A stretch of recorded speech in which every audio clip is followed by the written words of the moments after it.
4వ అధ్యాయంలో ఎక్కడున్నా అక్కడ వచ్చాను కదా.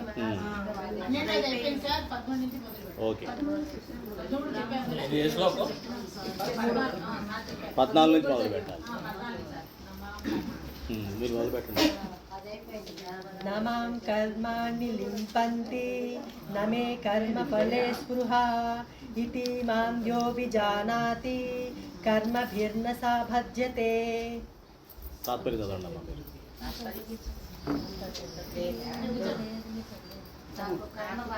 ఫలాశక్తి లేదు కావున కర్మలు నాకు అంటవు.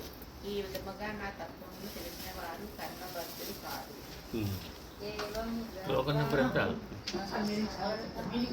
నమాం కర్మాణి లింపంతి నమే కర్మ ఫలే స్పృహా ఇతి మాం యోభిజానాతి కర్మభిర్న సబధ్యతే. ఆయన చెప్పిందే చెప్పారు. మళ్ళీ ఏంటంటే, నాకు కర్మ ఫలాసక్తి లేదు కావున నన్ను కర్మలు అంటావు. అంటే కర్మలు ఎవరికి అంటావు? కర్మఫల ఆసక్తి లేని వాళ్ళకి. అంటే ఎవరైతే కర్మఫల ఆశించకుండా కర్మాన్ని నిర్వర్తిస్తారో, అంటే నిష్కామ కర్మ చేస్తారో, శరణాగతి భగవంతుడికి శరణాగతితో ఆ పని చేస్తారో, అది ఒక సేవ కింద చేస్తారో లేకపోతే పూజ కింద చేస్తారో, ఏ పైనైనా సరే వారికి భగవంతుని లక్షణాలు వస్తాయి అని అర్థం చేసుకోవాలి. మనం భక్తిలో తెలుసుకోవాల్సింది ఏంటంటే, గురువుని కానీ భగవంతుడిని కానీ ఆయనకంటూ కొన్ని గుణాలు ఉన్నాయి. అది భాగవతంలో చెప్పబడి ఉన్నాయి. రాజుకి, గురువుకి, అలాగే భగవంతుడికి కొన్ని గుణాలు 49 గుణాల దాకా ఉన్నాయి. 39 దాంట్లో రాస్తారు. ఇట్లా కొన్ని గుణాలు ఉన్నాయి. ఐశ్వర్యాలు అంటారు వాటిని. భగవంతుడి యొక్క ఐశ్వర్యాలు అంటారు. ఆ ఐశ్వర్యాలు మనం ఎప్పుడైతే మనం గురువుని, మన యొక్క ఆ భగవంతుడిని గురువు ద్వారా మనం సేవిస్తామో, పూజిస్తామో, భక్తి చేస్తామో, అందులో కొన్ని గుణాలు మనకు ఒకటి వస్తూ ఉంటాయి. అందులో తెలుసుకోవాల్సిన గుణం ఇది అని మనుషులు భగవంతుడు చెప్తున్నాడు. మనం ఆల్రెడీ తెలుసుకున్నాం, నిష్కామకర్మ చేయాలని, అది శరణాగతితో చేయాలనే విషయం మనం తెలుసుకున్నాం. అందుకని ఆయన చెప్తున్నాడు, నాకు కర్మ ఫల ఆసక్తి ఉండదు, నేను కర్మ చేస్తాను కానీ నాకు దాని మీద ఆసక్తి ఉండదు. కాబట్టి కర్మలు నన్ను అంటవు. ఏ రకంగా? తామరాకు మీద నీటి బొట్టులాగా అంటదు. ఈ తత్వం ఎవరైతే తెలుసుకుంటారో ఇది తత్వము అంటారు. అంటే ఇది ఎప్పుడూ మారనిది. ఆత్మతత్వము అంటాం. ఆత్మతత్వం అంటే ఏంటి? ఆత్మ ఎప్పుడు ఉండేది, ఎప్పటికీ మారనిది, అనాది తత్వము. అంటే దానికి తుది మొదలు రెండు కూడా లేవు. అలాగే భగవంతుడి స్వరూపానికి కూడా ఆది అంతము లేవు. నిత్యము, సత్యము, ఎప్పుడు ఉండేది, పవిత్రము, సత్యము పవిత్రము కూడా. ఈ తత్వం తెలుసుకున్న వాళ్ళు, నా ఈ తత్వం అంటే భగవంతుడి యొక్క ఈ గుణాన్ని తెలుసుకున్న వాళ్ళకి కూడా నాలాగే కర్మలు అంటవు. వాళ్ళు కర్మబద్ధులు కారు. మనం బద్ధజీవులం. మనందరం బద్ధజీవులు. అంటే బద్ధక జీవులు కూడా అవుతాం ఒక్కసారి. బద్ధక జీవులు అప్పుడప్పుడు ఎక్కువగా అవుతుంటాం. కానీ కొన్ని యాక్టివ్ ఉన్నా కూడా బాగా యాక్టివ్ ఉన్నాయనంటే బద్ధజీవుడు అనమాట. అంటే రజోగుణంతో రగిలిపోతున్నాడు. అర్థమైందా? బాగా యాక్టివ్ ఉన్నా అది కూడా ఇదే బద్ధజీవుడు. కాబట్టి అదే బద్ధజీవులు అన్నవాళ్ళు ఏంటి? మన ప్రయాణం ఎక్కడికి వెళ్తుంది ఇప్పుడు ఈ సత్సంగం ద్వారా? బద్ధజీవుడి నుంచి ముక్త జీవికి వెళ్తున్నాము. అది అర్థం చేసుకోండి. అంటే ఇప్పటి వరకు మనం చేసిన కర్మలన్నీ కూడా కర్మఫల ఆసక్తితో చేశాము. ఇప్పుడు ఏ కర్మ ఆచరించినా మనం దాని యొక్క ఫలాన్ని ఆశించి మనమే ముందు డిసైడ్ చేసేసి ఆ పని చేశాము. నాకు ఈ ఫలం కావాలి కాబట్టి చేస్తున్నాను అని. ఇప్పుడు ఆసక్తిని వదులుతున్నాం కాబట్టి, ఎట్లా వదలాలో నేర్చుకుంటున్నాం కాబట్టి ఏమ్మా మనం కూడా భగవంతుడి అలాగా భుక్తి పొందే అవకాశం ఉన్నది. నెక్స్ట్ శ్లోకం అమ్మ.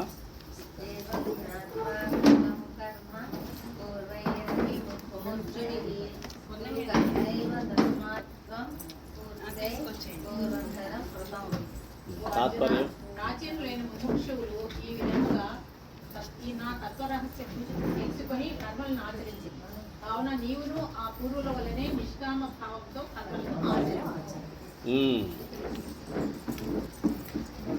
ఏవం జ్ఞాత్వా కృతం కర్మ పూర్వైరపి ముముక్షుభిః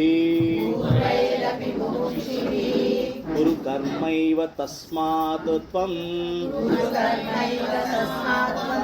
పూర్వైః పూర్వతరం కృతం.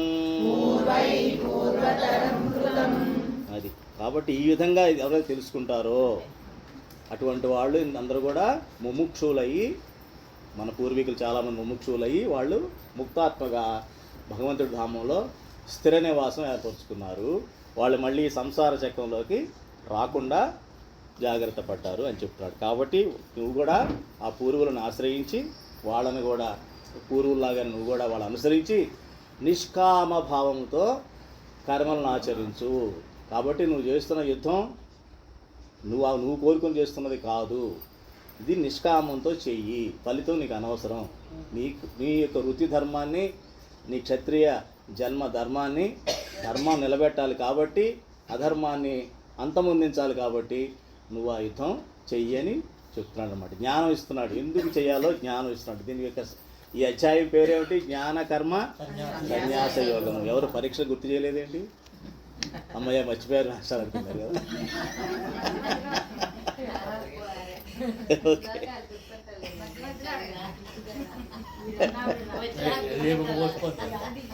ఈయన రేపుడు పోస్ట్ పోన్. ఓకే, రేపుడు పోస్ట్ పోన్ చేద్దాం. రైట్. అంటే ఎందుకని ప్రత్యేకించి భగవంతుడు చెప్తున్నాడు నా తత్వాన్ని మీకు తెలిసిన వారు అని? అంటే ఆయన తత్వం తెలుసుకోవడం చాలా కష్టము అని అనే కదా చెప్తున్నాడు. తనే చెప్తున్నాడు నా తత్వం తెలుసుకున్న వాళ్ళకి అది సాధ్యమవుతుంది. అంటే అర్థం ఏంటి? తత్వం తెలుసుకోవడం కష్టము అని విషయం చెప్తున్నాడు. మన బ్రహ్మదేవుడు కథ చెప్పుకున్నాం కదమ్మా. బ్రహ్మదేవుడు అంటే అన్నీ తెలిసినవాడు మనం అనుకుంటాం. ఆయన కూడా శ్రీకృష్ణుడు పుట్టినప్పుడు పుట్టుక తెలిసింది అవతారం అని వచ్చి ఆయన కూడా దండం పెట్టుకు వెళ్ళాడు. అమ్మయ్య భగవంతుడు వచ్చాడు భూమి మీదకి, ఈ భారం తగ్గుతుంది, భూమి భారం తగ్గుతుంది, దేవతలు కూడా సుఖంగా ఉంటారు, అధర్మం తగ్గుతారని అనుకున్నాడు, వెళ్ళాడు. కానీ మధ్యలో ఆయన ప్రసాదం ఇందామని వచ్చినప్పుడు ఏమిటి వీడు భగవంతుడినా కాదా అని డౌట్ వచ్చింది.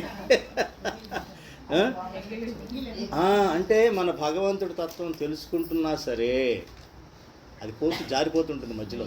వాడి గురించి కథ చదువుతాము, ఏమిటి వీడికి 16 మంది భార్యలట, ఎవరో తిరిగాడంట అని గొప్పగారు చెప్తున్నారేంటి, ఇప్పుడే రామాయణం కథ వినొచ్చాను, రాముడు సీతతోనే ఉన్నాడు, ఇలాంటివన్నీ కంపారిజన్స్ రకరకాల మనకు ఉన్నటువంటి విపరీత జ్ఞానం అంటారు. దాన్ని ఏమంటారు? విపరీత జ్ఞానం. విపరీత జ్ఞానం అంటే ఏంటంటే యథార్థంగా అర్థం చేసుకోకుండా ఏదో దేనికో లింక్ పెట్టి ఏదో అంటారు చూస్తారా, బోడిగుండికి ఏదో మోకాలికి ముడి పెట్టారు అన్నట్టుగా ఏదేదో మనకు తెలిసిన జ్ఞానం ఎక్కడో విండిందో ఏదో ఉంటుంది, దాన్ని దీనికి ముడేసేసి ఇది కాయి ఉండదులే, ఇది తప్పులే అని ఈలోపు ఎవరో లాజిక్ మాట్లాడేవాడు 10 మంది తయారవుతారు అక్కడ. ఆయన ఏమంటాడంటే కృష్ణుడు బామ్మది పేరేంటని అడుగుతాడు మధ్యలో. పాత్రలు ఎవరికి కావాలి? ధర్మ సూక్ష్మం తెలుసుకోవాలి కానీ, అవునా కదా అని తెలియదు అనేటప్పటికి మీకు ఏం తెలుసు అంటే సత్సంగానికి వెళ్తున్నారంటారు. సత్సంగం అంటే మన యొక్క ఆత్మవృద్ధికి కానీ స్టోరీ అప్పచెప్పడానికి కానీ వెళ్ళింది, అంతే కదా. అట్లాగే మనం దాన్ని తప్పేస్తూ ఉంటుంది మన తత్వం ఎప్పుడు కూడా. అందుకని తత్వజ్ఞానం పట్టుకోవాలంటే భగవంతుడిని ఒక క్షణం వదిలేసినా కూడా మనకి కష్టం అయిపోతుంది అనమాట. దానికి కూడా శ్రీకృష్ణుడి కథ ఒకటి మీకు ఆల్రెడీ తెలిసి ఉంటుంది. శ్రీకృష్ణుడు ఆయన స్నేహితుడు ఉంటాడు, ఒక అతని పేరు ఏదో సుధాముడు. ఓకే, సుధాముడితో పాటు ఇంకో అతను ఉంటాడు,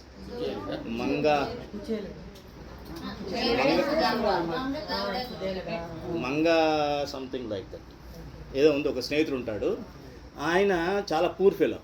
వీళ్ళందరూ 15 మంది స్నేహితులు ఉంటారు, మీలాగే ఎట్లా స్నేహితులు ఉన్నారు, 15 మంది స్నేహితులు ఉంటారు. వాళ్ళు రోజు ఆడుకునేవాళ్ళు. చిన్నప్పుడు ఆడుకుంటున్నప్పుడు ఆ కండిషన్ ఏంటంటే వాళ్ళు ప్రతిరోజు ఒకళ్ళు వాళ్ళ దగ్గర నుంచి భోజనం తీసుకురావాలి, మిగతా అందరికి కలిపి 15 మందికి కూడా ఒక కుర్రవాడు వండి తీసుకొని రావాలని తెస్తే అందరు తింటారు. కానీ ఈ మంగం ఏదో పేరు ఉందని తర్వాత చెప్తాను. ఆయనకి మట్టి చాలా పూర్ ఫెలో ఉన్నాళ్ళలో, సుధాముడి కన్నా పూర్ అని. సో ఇంట్లో తినడానికే ఉండదు, అంత గడ్డు పేదరికం, అంత ఆగర్భ ఇది దరిద్రుడు అనమాట ఆయన చెప్పాలంటే. అయినా కూడా భగవంతుడిగా ఏమి ఉండవు కదా, మనకి లెక్కేస్తాం కానీ లెక్కలేసి వాళ్ళకి ఏమి ఉండవు. భగవంతుడికి చేస్తుంటే 15 రోజులు అయిపోతుంది, ఆఖరి వంతెత్తుంది వస్తుంది. రేపు వస్తుందన్నమాట, రేపు తీసుకురావాలి. ఇతను తీసుకురావాలనుకున్న టైంలో వాళ్ళ అమ్మకి చెప్తాడు ఇంటికి వెళ్ళి, అమ్మ రేపు నేను మరి అందరికీ నేను భోజనం తీసుకెళ్ళాలి. అప్పుడు శ్రీకృష్ణుడు మిగతా రోజుల్లో కూడా ఏం చేస్తాడంటే ఎవరు భోజనం తెచ్చినా మిగతా వాళ్ళు అందులో సగ భాగం తీసి అతనికి ఇస్తాడు, సగం తీసేసి అతనికి ఇస్తాడు, మిగతా సగాన్ని 14 మంది పంచుకుంటారు. అంటే పరమాత్మ ఎప్పుడు మనల్ని కనిపెట్టుకొని ఉంటాడన్న విషయం గుర్తుపెట్టుకో. తల్లిదండ్రులాగే మనం ఎక్కడ ఆగిపోతామంటే తల్లిదండ్రుల దగ్గర ఆగిపోతాం, అంత పైకి వెళ్ళాం. అమ్మ నాన్న చూసుకున్నారో అనుకుంటాం, అది కాదు, పైకి వెళ్ళాం. పరమాత్మ చూస్తూనే ఉంటాడు ఎప్పుడు మనం. అట్లాగా చేస్తూ ఉంటే ఆ మరుసటి రోజుకి ఎలా చెప్పాను, ఆ రోజు రాత్రి అమ్మతో చెప్పాను, అమ్మ రేపు పొద్దున్న నాకు అవసరం మరి అంటే, మనకి ఈరోజు తినడానికి లేదు, నేనేం చేయను అని, సరే పడుకొని పిల్లని ఎలా పడుకోబెట్టాలిగా, నేను చూస్తాలే పడుకో అంది. వాడు హాయిగా పడుకున్నాడు, కానీ ఈవిడ నిద్ర పట్టట్లా. ఏం చేయాలి అంటే ఇప్పుడు కొంచెం మజ్జిగ ఏదో మిగిలిపోతే, ఇప్పుడు చిన్న గిన్నెలో ఉందన్నమాట కుండలో, దానిలోకి నీళ్లు పోసి, దానికి డబ్బులో నీళ్ళే కింద లెక్క, అది మజ్జిగ కూడా కాదు, పుల్లటి మజ్జిగ, పుల్లగా ఉంటుంది, ఎవరు తాగలేరు అసలు. దాని నీళ్లు పోసి అదే పెద్ద అప్పుడు ఉండే కదా ముంతల్లా ఉండే కదా పూజాలు లాంటి తాడు కట్టి ఇదే ఇచ్చేసాయని. అతనికి అంత ముందు రోజు భోజనం లేదు, రాత్రి అంతా భోజనం లేదు, నీరసంగా ఉన్నాడు, వెళ్తూ ఉంటాడు. నీరసానికి తట్టుకోలేక ఇంకా వెళ్ళలేకపోతుంది, దగ్గరికి వచ్చేస్తాడు. ఆల్మోస్ట్ మనకి 17th బ్లాక్ అంతా 18th 19th ఎలా ఉందో మధ్య దూరం అంతా వచ్చి ఉంటాడు. వచ్చేటప్పటికి ఇంకా సమస్యలు పడిపోతాడు. సమస్యలు పడిపోతూ ఇక దాహాన్ని తట్టుకోలేక తను తాగేద్దాం నోట్లో పెట్టుకుంటాడు. కృష్ణుడు అక్కడ ఉంటాడు అన్నమాట, కొంచెం పరిగెట్టుకు వచ్చేస్తాడు. కృష్ణుడు పరిగెట్టుకొచ్చి ఇతను ఒళ్ళో కూర్చుంటాడు. వాడు తాగుతాడు కదా, తాగినప్పుడు ఈ పక్క నుంచి కారే డ్రాప్స్ తాగుతాడు శ్రీకృష్ణుడు. ఇది బ్రహ్మ చూస్తాడు. ఇదేమిటి అంటే ఇదొక కథ అనమాట. 2 కథలు ఉన్నాయి. బ్రహ్మ ఎట్లాగా ఈ తత్వం నుంచి బయటికి వెళ్ళి అర్థం చేసుకోలేడు అన్న విషయం చూసి, వీడు ఈ శ్రీకృష్ణ పరమాత్మ అయి ఉండడు, ఇంటి అలా ఎంగిలే తాగేస్తున్నాడు, ఇతను పరమాత్మ భగవానుడు కాదు అని మళ్ళీ డౌట్ వస్తుంది. వచ్చి ఏం చేస్తాడు, అయినా కూడా ఉంటుంది కదా లోపల, తాగేటప్పటికి అసహించుకుంటాడు, అయిపోయింది. ఏం చేస్తాడు, ఇలా కాదని చెప్పి వీళ్ళందరినీ, ఆ గోపికలు వీళ్ళంతా గోవులు, మన ఇలా గోపాలు అందరూ ఉంటారు కదా, ఆవుల్ని అన్నిటినీ మాయం చేస్తాడు, తీసుకుపోతాడు. మాయం చేసి తన లోకాన్ని పట్టుకుపోతాడు. శ్రీకృష్ణ పరమాత్మ కదా, సేమ్ డూప్లికేట్లకి దించేస్తాడు. సాయంత్రం అయ్యేటప్పటికి ఆవులు, గోపాలు, గోపికలు అందరూ మామూలుగా ఇలా చేరుకుంటారు, ఏమీ తేడా లేదు. 1 సంవత్సరం జరుగుతుంది అట్లా, 1 సంవత్సరం జరుగుతుంది. అక్కడ ఆయన లీల చూడండి. ఇప్పుడు వాళ్ళ పిల్లలే తల్లులకు ఉన్నది, కానీ ఇప్పుడు తల్లులు డిఫరెంట్గా ఫీల్ అవుతున్నారు. ఎందుకని, వాళ్ళ పిల్లలే వాళ్ళ పిల్లలతో ఉన్నప్పుడు ఇంతకుముందు ఉన్న మధురానుభూతి కన్నా కూడా అదే పిల్లలు ఇప్పుడు వీళ్ళతో ఆవిడతో ఉన్నా కూడా తల్లులతో వాళ్ళు ఇంకా ఏదో చాలా అద్భుతంగా ఫీల్ అవుతున్నారు. వాళ్ళ యొక్క భావన చాలా అద్భుతంగా ఉంది. కారణం ఇదంతా శ్రీకృష్ణుడే, తన అంశే ఇదంతా, మాయ కాదు, అవి కాదు, కృష్ణుడే. కృష్ణుడు యోగమాయను వాడుకొని అలా చేస్తాడు, కానీ అందులో పవిత్రత ఉంది కదా, శ్రీకృష్ణుడే కదా అందరిలో ఉన్నది. ఇది గ్రహించడం కొంచెం కష్టం, కానీ గ్రహించిన వాళ్ళు అదృష్టవంతులు. ఇందాక తత్వంలాగే, దీని తత్వంలాగే. అట్లాగా వాళ్ళకు రకమైన డిఫరెంట్ ఫీలింగ్ అనమాట. సంవత్సరం జరుగుతుంది. అప్పుడు బ్రహ్మకు అర్థం కాదు, ఏంటి ఏం కింద అలజడలేదు ఏమిటి, ఇంతమంది ఊరంతా మాయమైపోయినా కూడా ఎవడేమీ గొడవ చేయట్లేదు, మామూలుగా ఉన్నారండి. తుంగి చూస్తే వ్యవహారాలు మామూలుగా నడిచిపోతున్నాయండి. అప్పుడు ఆయన కృష్ణుడి కాళ్ళ మీద పడి చెప్తాడు, నేను గుర్తించలేకపోయానని. చూసారా, అంటే బ్రహ్మ లాంటి వాడికే శ్రీకృష్ణ పరమాత్మను తెలుసుకోవడం కష్టం. మనం ఎంత, అందుకని పదే భగవానుడు భూమి మీదకి వచ్చి చెప్తాడు, నా తత్వాన్ని అర్థం చేసుకోవడం కష్టము, అర్థమైనా కూడా ఒక క్షణం ఉంటుంది కానీ మళ్ళీ మామూలు అయిపోతుంది, మీ లోక వ్యవహారాల్లో పడిపోయి దీన్ని మర్చిపోతారు. దీన్ని మర్చిపోయిన మరుక్షణం మళ్ళీ మీరు 100 ఫ్లోర్స్ నుంచి కింద పడిపోయినట్టే, మళ్ళీ పైకి రావడం కష్టము అని అందుకనే పదే చెప్తున్నాడు అనమాట. అర్థమైందమ్మా శ్రీకృష్ణుడి తత్వం? శ్రీకృష్ణుడి తత్వం అర్థం చేసుకున్న వాళ్ళకి భగవంతుడి తత్వం బాగా అర్థమవుతుంది. అది అదే చెప్తున్నాడు. ఏం చెప్పాడమ్మా ఇక్కడ? ఎక్కడున్నాం మనం? ఏవం జ్ఞాత్వ. కాబట్టి వాళ్ళలాగా నిష్కామ భావంతో కర్మలని ఆచరించు అని చెప్తున్నాడు.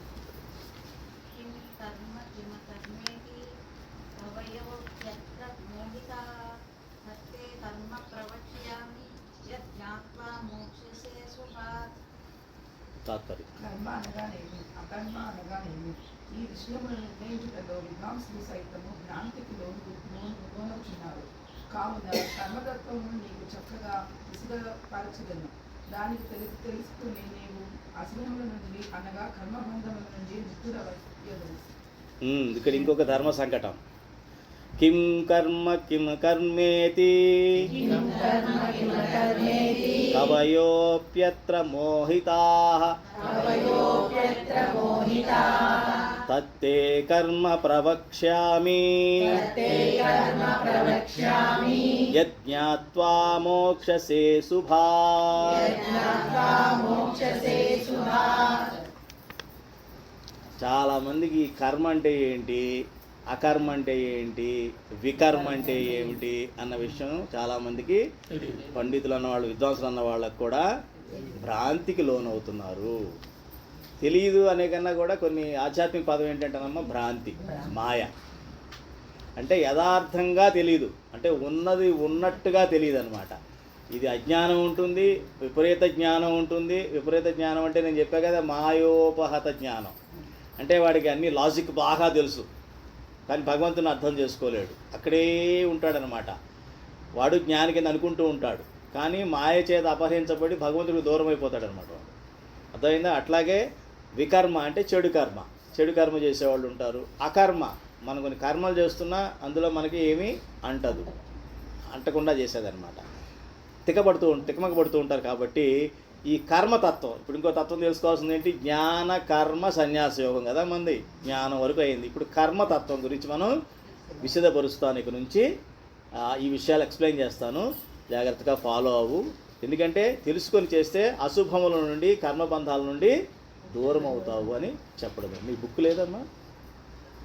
పుస్తకం ఇంతకుముందు తీసుకున్నారా? ఇంతకుముందు తీసుకున్నారా? ఇంతకుముందు వచ్చేవాళ్ళు కదా మీరు? వచ్చారు, అంతే. Okay, right.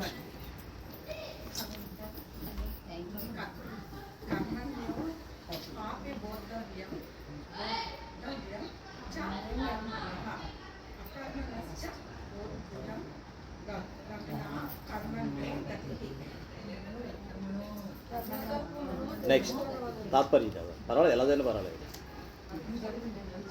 కర్మతత్వము తెచ్చుకున్న వాళ్ళను అక్కడ చదువుతున్నారండి, అక్కడ చదువుతున్నారు. కర్మతత్వమును తెలుసుకొనవలెను, అట్లే అకర్మ స్వరూపమును కూడా ఎరుగవలెను. వికర్మ లక్షణములను కూడా తెలుసుకుంటే చాలా అవసరం. ఏలనగా కర్మతత్వము అతి నిగూఢమైనది. కర్మణో హ్యపి బోద్ధవ్యం బోద్ధవ్యం చ వికర్మణః అకర్మణశ్చ బోద్ధవ్యం గహనా కర్మణో గతిః. అకర్మ, కర్మ, వికర్మ ఈ మూడు తెలుసుకోవాల్సిన విషయాలే. ఈ తత్వం తెలుసుకోవడానికి, వాళ్ళ లక్షణాలు తెలుసుకోవడం చాలా అవసరము. ఎందుకంటే ఈ కర్మతత్వమైనది చాలా నిగూఢమైనది, చాలా లోతైనది. అంత పైన అర్థం చేసుకునే విషయం కాదు. దీన్ని చాలా నిగూఢంగా అర్థం చేసుకోవాలి. నెక్స్ట్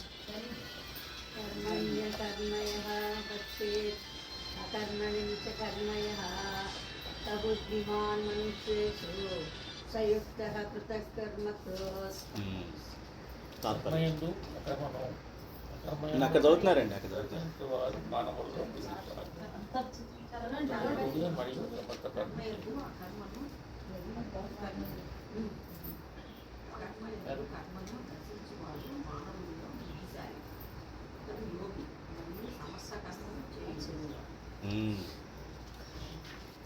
కర్మణ్యకర్మయః పశ్యేత్ कर्मण्यकर्मयं पश्येत् అకర్మణి చ కర్మయః अकर्मणि च कर्मयः స బుద్ధిమాన్ మనుష్యేషు स बुद्धिमान् मनुष्येषु స యుక్తః కృష్ణకర్మకృత్.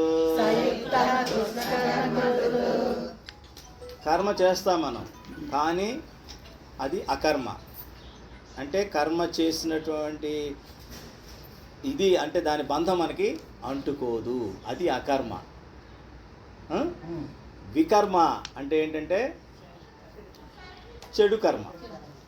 ఏ కర్మ అయితే చెయ్యకూడదో ఆ కర్మ చేసేవాడు వికర్మ. ప్రస్తుతం కర్మ అకర్మ గురించి చెప్తున్నాడు ఇక్కడ. ఎవరైతే ఈ విషయం తెలుసుకుంటారో, ఎవరు కర్మలో అకర్మని, అందులో అకర్మలో కర్మ, ఈ రెండింటిని చూడగలిగేటువంటి వాడు బుద్ధిశాలుడు. ఇది కొంచెం కష్టమైన విషయం, అవును. ఇది చాలా కష్టమైన విషయం. ప్రస్తుతానికి ఇంతవరకు అర్థం చేసుకోండి, నేను చెప్తాను ఇంకా డీప్కి వెళ్తాను. వాళ్ళు ఏ కర్మ చేసినా కూడా అందులో సమస్త కర్మలు చేయగలుగుతాడు. ఎందుకని? ఈ నేను చేస్తున్నటువంటి పనిలో అది అంటుకోని పని అనే విషయం వాడికి క్లియర్గా తెలుస్తుంది. ఇది అంటుకోని పని అని చేస్తున్న దాంట్లో ఇదేదో అంటుకున్నది ఉంది కొంత, నాకు తెలుసుకుంటాడు. అది కూడా మన పైపైన చూస్తే ఏమనిపిస్తుందంటే దీనివల్ల నాకేం అంటుకోదే, నేను ఇంకొకరికే చేస్తున్నాను అనుకుంటాను. దానం తీసుకోండి ఉదాహరణకి, దానమే ఉంది, దానం కూడా మంచి కర్మే, మంచిది. దానం కూడా మంచి కర్మ అని చేస్తాం. కానీ లోకల్ నిగూఢంగా ఏముంది మనకి? ఈ దానం వల్ల ఏం రావాలనుంది? పుణ్యం రావాలి. అదేమైంది అప్పుడు? అది అకర్మ అనుకొని మీరు చేశారు. యాక్చువల్గా అది సత్కర్మ, అకర్మ కాదు, అది సత్కర్మ. అంటే పుణ్యం పెంచుకునే కర్మ. అర్థమైందా? అర్థమవుతుందా మీకు? కొద్దిగా ఏమో మీకు అర్థమవుతుందా? ఆవిడ కొంచెం డౌట్లు ఎక్కువ. మీకు అర్థమవుతుందా? నెమ్మదిగా అర్థమవుతుంది. ఓకే, మళ్ళీ వినండి అయితే ఆడియో మీరు మళ్ళీ వింటుంది. నెమ్మదిగా వస్తుంది, అంత జ్ఞానం లేదు ఇంకా. ఏమ్మా చిన్మయ మిషన్లో మీరు చిన్మయ మిషనా? మీరు వెరీ గుడ్. నేను అన్ని మిషన్లు ఉన్నానమ్మా. మేము యూకేజీ నుంచి పిల్లలకి నేర్పించేవాళ్ళమండి. Ah. All classes allotted 1 chapter. Okay, Saturday మళ్ళీ వాళ్ళు నేర్చుకున్నవన్నీ కూడా రిసీవ్ చేయాలి. వెరీ గుడ్, చాలా మంచి. వితౌట్ అర్థాలు మేము మంచి అర్థాలు సార్. పిల్లలకి కదా వాళ్ళకి అర్థాలు చెప్పించాం. దీని మీద నేను మధ్యలో అంతరాయం కలిగింది, కానీ ఇవాళే జరిగింది. మా సీనియర్ ఒక ఆయన ఉన్నాడు మా డిపార్ట్మెంట్లో, అంటే నా 10 ఏళ్ళ సీనియర్ ఉంటాడు. సరే, ఆయనకి ఏదో భగవద్గీత గురించి ఏదో రాసి పంపిస్తే మనోళ్ళతో ఆడుకుంటే సరిపోద్దండి, ఇది లాజిక్ వాళ్ళకి చెప్పండి అన్నాడు. కింద రాశా, పిల్లలకి చెప్పాల్సిన చాలా ప్యూర్ సోల్స్ అవి, వాళ్ళ మనం పాడు చేయకుండా ఉంటే చాలు, వాళ్ళు చాలా పవిత్ర ఆత్మలు అవి, వాడికి గ్రీడు, అత్యాశ, దురాశ ఇవన్నీ మనం నేర్పిస్తాం వాడికి. నావాడు, వాడు, వీడు వాడని నేర్పించి వాడిని పాడు చేయకుండా ఉంటే వాళ్ళకి గీత అక్కర్లేదమ్మా పిల్లలకి రాశారు.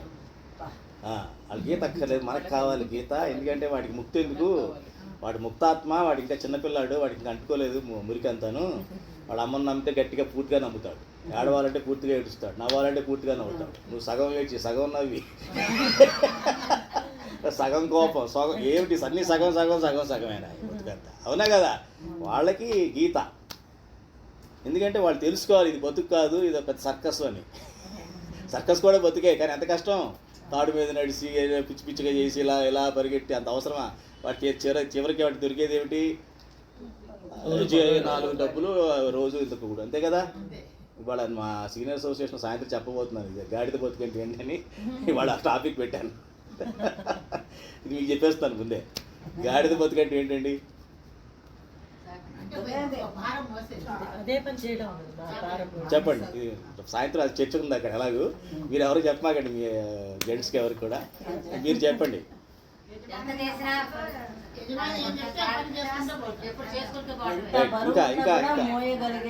ఇంకా ఏమండి?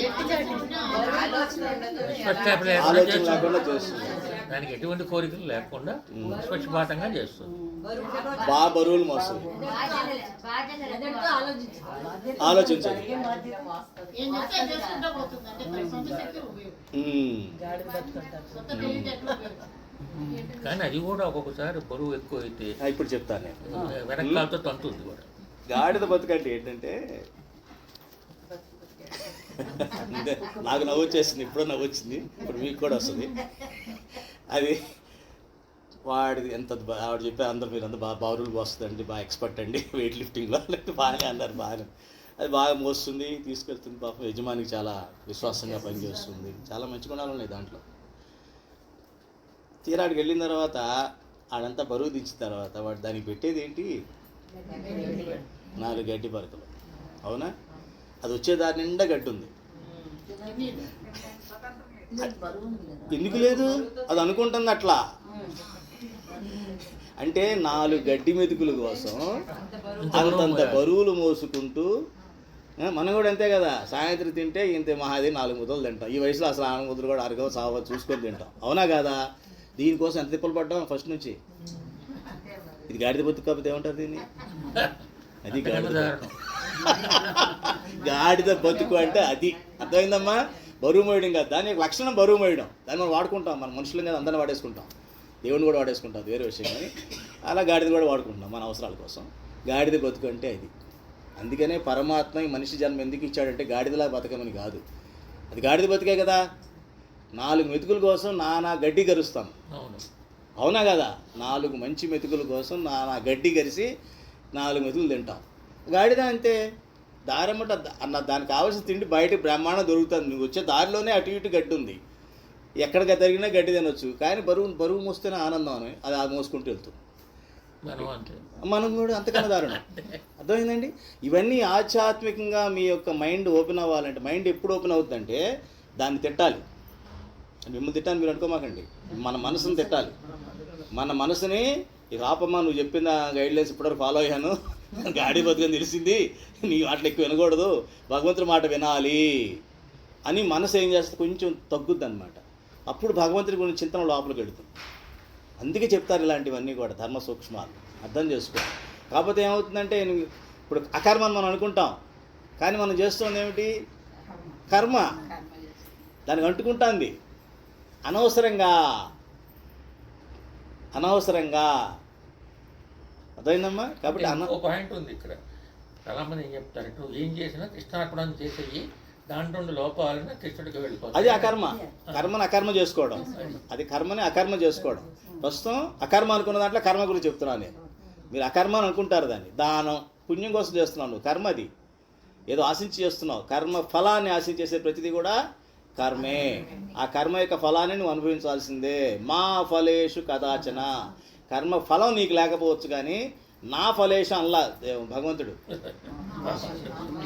నా అల్లా అంటే నువ్వు ఏ కర్మ చేసినా ఫలం ఉండదా అంటే అప్పుడు హ్యాపీగా చేస్తాడు. ఇంకేం పోయింది? ఆ పుణ్యమే కదా, అది ముక్తే కదా. నువ్వే కర్మ చేసినా నీకు ఫలం ఉండదు అంటే అది ముక్తే కదా. కర్మ చేస్తే ఫలం లేకుండా ఈ భూమి మీద కుదరదు, ఏ లోకంలోనూ కుదరదు. మీరు విత్తనం వేసిన తర్వాత మొక్కే తీరుతుంది అది, అంతే కదా? అవునా కదా? అది నేచర్ లా, అది అంతే, ప్రకృతి సూత్రం అది. దాన్ని బట్టి మనం నడుచుకుంటూ పోతున్నాం. కాబట్టి మన యొక్క ఆలోచన సడల్ని ముందు పవిత్రీకరించుకోవాలి. ఏ రకంగా మన మనస్సును ఇప్పటివరకు మనం ఏ దారిలో తీసుకెళ్ళిందో దాన్ని కాదు అని ఆగండి, ఆలోచించండి అంటాం కదా.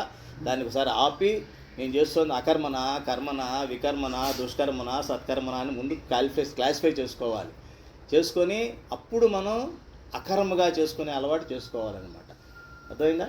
కాబట్టి కర్మ చేస్తున్నప్పుడు అకర్మ కర్మాన్ని జాగ్రత్తగా నెమ్మదిగా అర్థమవుతాయి ప్రాక్టీస్లో, సాధనలో. దానికి అప్పుడప్పుడు నేను టిప్స్ ఇస్తాను, ఎట్లా ఏ పనికి ఎలా భావించాలో చెప్తాను అనమాట. ఇలాగే ఇంకో చిన్నగా జోక్ చెప్పుకుందాం సరదాగా.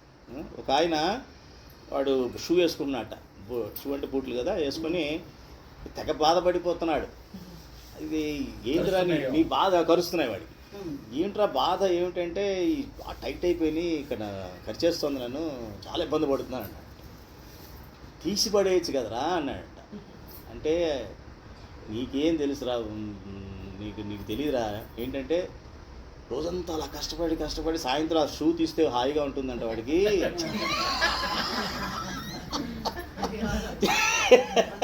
సుఖాల కోసం కష్టపడతారు.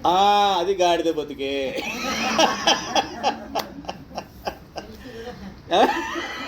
వాడికి తెలుసు ఇది కష్టం, పక్కన పడేయాలి. అబ్బే సాయంత్రం అది తీస్తే ఉంటుంది, ఎంత హాయి ఉంటుంది అనుకున్నా. టైట్ షూ తీస్తే సుఖం కోసం ఇంత బాధపడతారు. ఏమన్నా అర్థం ఉందా అందులో?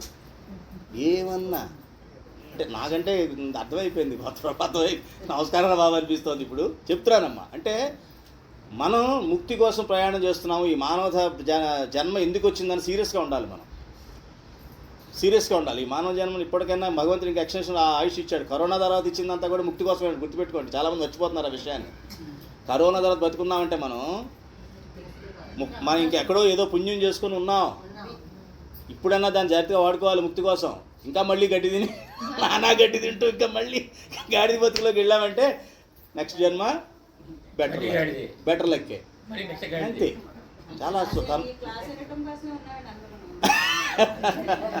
అది నా అనుగ్రహం అమ్మ, మీకు చెప్పడం కోసం నేనున్నాను కదా. చాలా సంతోషం మీరు ఆ మాట అన్నందుకు. కానీ నాకు మట్టుకు సార్థకత దొరుకుతుంది. ఆ తర్వాత నేను అన్నీ కూడా పూర్తిగా ఆధ్యాత్మికలో ఉన్నాను కాబట్టి నా జన్మ సార్థకత నేను చేసుకుంటూ నేను గమనించాను. అరే ప్రజలకు చెప్పాలి, కొంతమందికి ఉంటారు అని అనుకుంటున్న టైంలో మీరు అడగడం జరిగింది. అది ఉంటుంది, ఆ రెండు కూడా కలిసి వస్తాయి, గురు శిష్య సంబంధం అన్నది. అది కాబట్టి మీరు నేను అదే చెప్పాను, ఇక్కడ ఉన్న వాళ్ళందరూ పులులు, మామూలు వాళ్ళు కాదు, పిల్లులు కాదు. గుర్తుపెట్టుకోండి, భగవంతుడు అనుగ్రహం ఉందంటే అది పులే, షేర్. అంతే కదా, చెప్పే కదా మీకు ఎగ్జాంపుల్. శివుడి మేడలో పాము ఉంటుంది, సుబ్రహ్మణ్య స్వామి ఆ వాహనం నెమలి. జనరల్గా నెమలి పాము తినేస్తుంది. ఇక్కడ తినమానండి, ఎందుకు తినలేదు? భగవంతుడి మెడలో ఉంది. అది మీ భగవంతుడి మెడలో వేసుకోండి, అది మీరు భగవంతుడి మెడలో ఉండండి. ఎవరైనా ముట్టుకుంటారని చూద్దాం. ఇంపాసిబుల్. అంత ఆనందంగా ఉంటుందండి లైఫ్ అది. లేకపోతే ఈ షూ లాగే ఉంటుంది. రోజంతా కష్టపడ్డానండి. ఎంత కష్టపడాలనుకుంటున్నారు? మా నలుగురిని బైక్ తీసుకొచ్చానండి. అంటే ఏం తీసుకొచ్చావు? చివరికి ముక్తి కోసం ఏం చేసావా? ముక్తి కోసం అదేంటండి అంటాం ఇప్పుడు. అదేమిటి, అవి ఇన్నాళ్ళు చేసింది వేస్టే కదా. అదేంటి వేస్ట్ ఎట్లా అవుతుందండి? నలుగురిని బైక్ తీసుకొచ్చారు. నువ్వు తీసుకురావా, భగవంతురాయ తెచ్చింది. వాడి కర్మ కోసం ఆ కర్మ కోసం నీకు పుట్టాడు వాడు. అయితే వాడి కర్మ వాడు అనుభవిస్తున్నాడు. నువ్వు చేయాల్సినట్టు నీ కర్మ తుడుచుకోవడం కోసం వాడికి సేవ చేస్తున్నావు. అయిపోయింది. డ్యూటీ, కర్తవ్యం. అది కర్తవ్యం, అని బాధ్యత కాదు. అది భగవంతుడి బాధ్యత అని మనం ఎప్పుడైతే గ్రహిస్తాం మనం హాయిగా ఉంటాం. వాడు వచ్చి పిల్లవాడు అడిగితే ఏమంటాను అంటే, నాయన నా ఆశీర్వాదం కాదు, భగవంతుడి ఆశీర్వాదం చాలా పవర్ఫుల్, నేను ఇస్తాను, భగవంతుడు నన్ను చూసుకుంటున్నాను, చాలా సంతోషం, కానీ పరమాత్మని మర్చిపోకు అన్న విషయం మనం చెప్పడం మానేసాం లేదా? అబ్బా నా కాళ్ళ దండం పెడతాడు, నన్ను మెచ్చుకుంటున్నాడు చాలు మా అబ్బాయి. అయిపోయింది. ఒక రోజు పెడతాడు, రెండో రోజు పెడతాడని చూస్తాం, అడుగు పోతుంటాడు. అరే నన్ను పెట్టాడే అంటే మా ఎక్స్పెక్టేషన్స్ పెరిగిపోతుంది అక్కడి నుంచి వాడి మీద. అవునా కదా? ఈ ప్రాబ్లమ్స్ అని ఇవే కదా, ఎక్స్పెక్టేషన్సే కదా. ఒకవేళ పెట్టినా కూడా అవసరం కూడా ఎక్స్పెక్ట్ చేస్తాం మనం. అంటే ఏంటంటే ఎక్స్పెక్టేషన్స్ అప్సెట్కి దారితీస్తాయి. When you expect you are likely to be upset. ఇవన్నీ భావగీతలు చక్కగా ఉన్నాయమ్మా. ఎంత బాగా ఉంటుందంటే ఇది మీరు ఆచరించి చూడండి. ఒకటి మన ఆడియోస్ అన్ని విని ఎంత బాగుంటుందో లైఫ్. లాహిరి లాహిరిలో ఉంటుంది లైఫ్. Very good. ఇప్పుడు అర్థమైందే, జస్ట్ కొద్దిగా అర్థమవుతుంది. కంగారు పడమాకండి. నేను కొన్ని ఎగ్జాంపుల్స్ ఒకటి చెప్తూ ఉంటాను.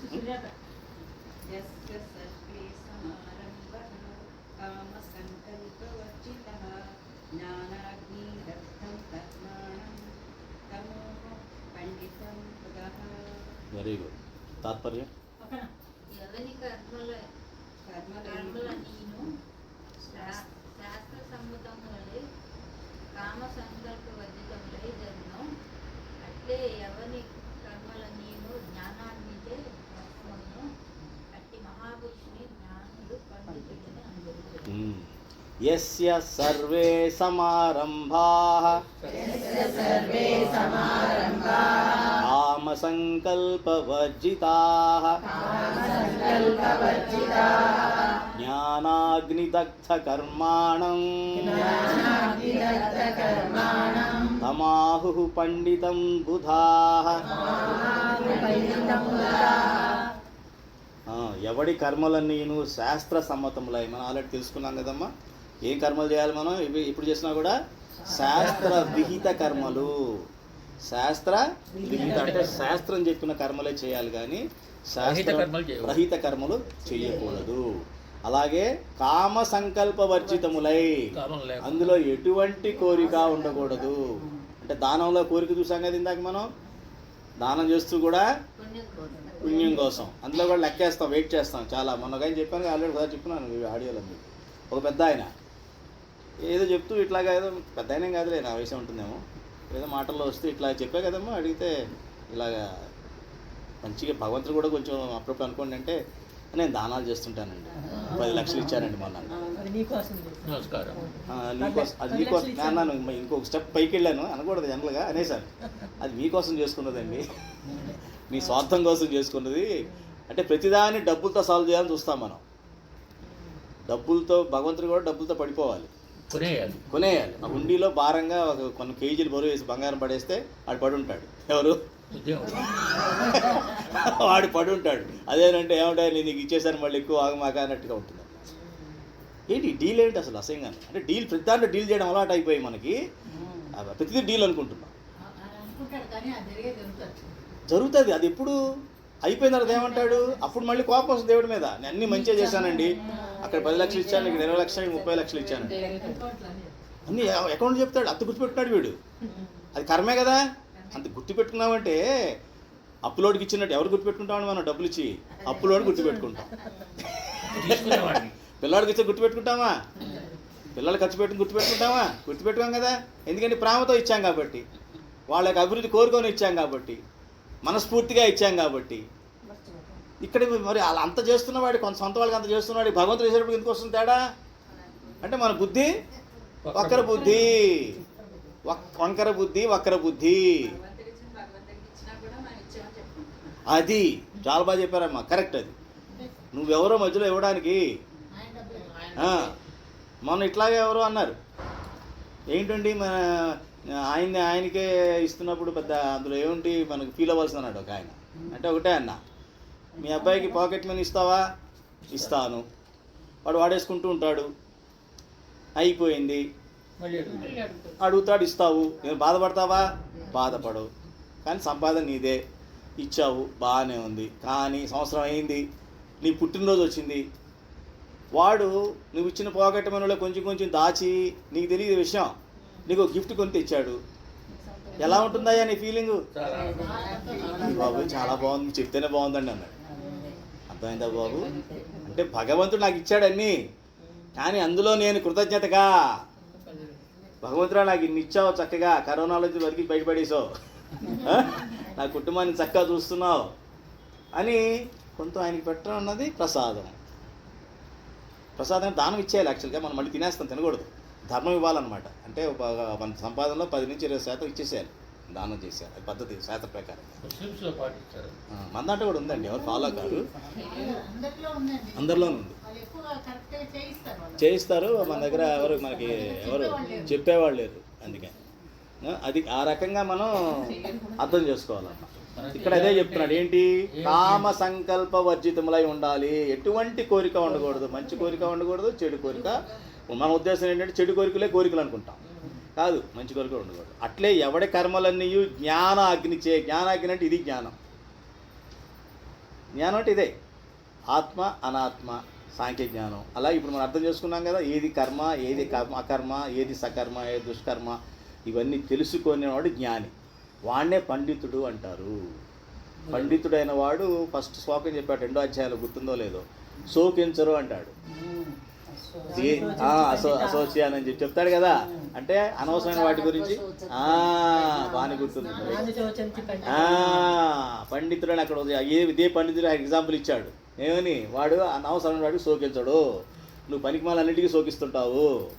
వాడికి తెలుసు దేనికి శోకించాలో దేనికి శోకించకూడదో వాడికి తెలుసు. అంటే పండితుడు అవ్వడం చాలా ఇంపార్టెంట్. జ్ఞానం అవ్వడం అనేది చాలా ముఖ్యము. నెక్స్ట్,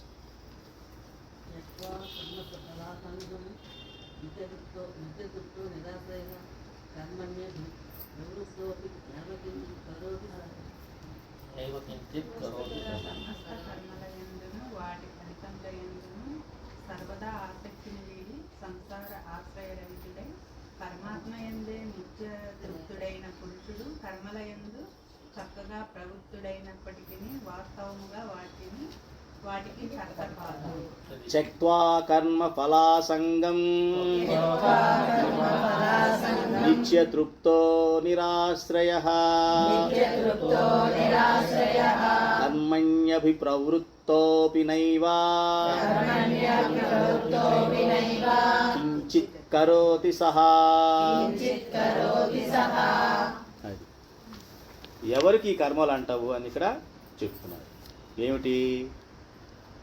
పరమాత్మ యందు నిత్య తృప్తిని ఉండాలి, ఎప్పుడు సంతుష్టుడై ఉండాలి. తృప్తి వేరు, సంతృప్తి వేరు. సంతుష్టుడు వేరు. సంతృప్తితో ఉన్నవాడు సంతుష్టుడు అంటే ఆత్మ లెవెల్లో వాడు హ్యాపీగా సుఖంగా సంతోషంగా ఉంటాడు, వాడిని సంతృప్తుడు అంటారు.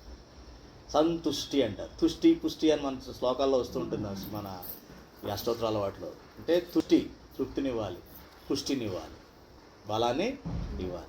అట్లాగా ఎవరైతే భగవంతుడి యందు నిత్య తృప్తి, ఇది గుర్తుపెట్టుకోండి, నిత్య తృప్తి అంటే ఆకలేసిన భోజనం చేస్తాం, అప్పుడే మేము ఇంకోటి ఏం పెట్టినా తినాం, ఎందుకంటే ప్రస్తుతానికి అది కడుపు నిండుగా ఉంది కాబట్టి మళ్ళీ ఆకలేస్తుంది. అలా కాదు, ఎప్పుడు నిత్యం కడుపు నిండినట్టుగా ఎప్పుడు ఉండాలన్నమాట. నిత్యంగా తృప్తిగా ఉండాలి. అది ఎప్పుడు సాధ్యం? ఈ లౌకిక వ్యవహారాల్లో దేనితో కనెక్షన్ పెట్టుకున్నా మనకి నిత్యం ఎల్లవేళలా తృప్తి అనేది ఉండదు.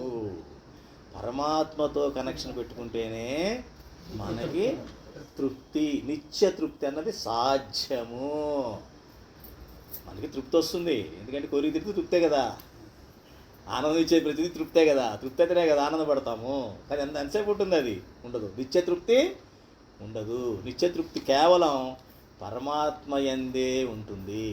ఉంటూ ప్రాపంచిక ఆశ్రయరహితుడై, ప్రపంచాల్లో ఎక్కడ ఆశ్రయం తీసుకోకూడదు. అంటే ఏదైనా సమస్య వస్తే, మనం వర్షం వస్తే ఏం చేస్తాం? రోడ్డు మీద ఉన్నాం, ఏం చేస్తాం? ఆ చెట్టు కింద పోతాం, లేకపోతే ఏ అపార్ట్మెంట్ కింద వెళ్ళిపోతాం, లేకపోతే గోడు వేసుకుంటాం. అది ప్రాపంచిక ఆశ్రయాలు అవన్నీ కూడా అంతవరకే. అది అప్పటి వరకు నీ యొక్క ఉన్న సమస్యకు క్లియర్ చేస్తాయి తప్ప నీకు తృప్తిని ఇవ్వవు. తృప్తిని ఇవ్వవు. ఎందుకు ఇవ్వవు? ఏదో అర్జెంట్ పని ఉంది, నువ్వే వర్షం ఆపేస్తుందని బాధ లోపల. ఈ ప్రస్తుతం నీడ దొరికింది అంతే, కాసేపు, కానీ టైం చూసుకుంటుంటావు. వర్షం ఎప్పుడు తగ్గుద్దో, వర్షం ఎప్పుడు తగ్గుద్దో. వర్షంలో తడవట్లా, అంతవరకు ఓకే, అంతవరకే నీకు ఒక సమస్య సాల్వ్ అయింది అక్కడ. కానీ మిగతా విషయాలన్నీ పెండింగ్ అయిపోతున్నాయి. ఇదేమిటో ఏమవుతుందో, అవునా కదా? ఆ రకంగా నాలో ఆందోళన పెరిగింది, ఏం తగ్గలా, నేను తృప్తినయ్యే అవకాశం లేదు. అంటే చిన్న చిన్న కోరికలు తీర్చుకో, సమస్య పరిష్కారం నీకు తృప్తినివ్వదు.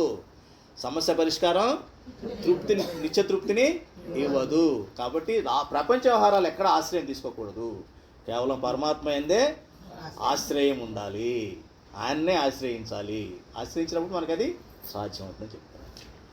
నెక్స్ట్, నిరాశీర్యత చిత్తాత్మా రక్త సర్వ పరిగ్రహ శారీరం కేవలం కర్మ కుర్వన్నాప్నోతి కిల్బిషం. అంతఃకరణమును శరీరేంద్రియములను జయించిన వాడు, సమస్త భోగ సామ్రాజ్ఞిని పరిత్యజించిన వాడు, ఆశారహితుడైన సాంఖ్యయోగి కేవలము శారీరక కర్మలను ఆచరించడు, పాపములను పొందడు. నిరాశీర్యత చిత్తాత్మా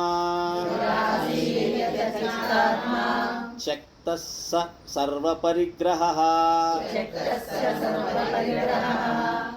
శారీరం కేవలం కర్మ కుర్వన్నాప్నోతి కిల్బిషం. కాబట్టి ఇక్కడ ఏం చెప్తున్నాడు అనమాట, క్లుప్తంగా దీన్ని చెప్పాలంటే మనం ఆల్రెడీ తెలుసుకున్నాం. కర్తవ్య కర్మలు చేయాలి, కర్తవ్యంగా కర్మను చేయాలి. కానీ దాన్ని భోగం కోసమో సుఖం కోసమో ఇలాగా ఏదో ఆశించి మనం అది చేయకూడదు. అంటే సమస్త భోగ సామగ్రిని పరిచయించిన వాడయ్యి ఆశారహితుడు. ఆశలో ఉన్న ప్రాబ్లం ఏమిటి? ఆశ ఉండడం తప్ప అని అందులో ఆశ అన్నది ఎలా చెప్పగలుగుతాం మనం?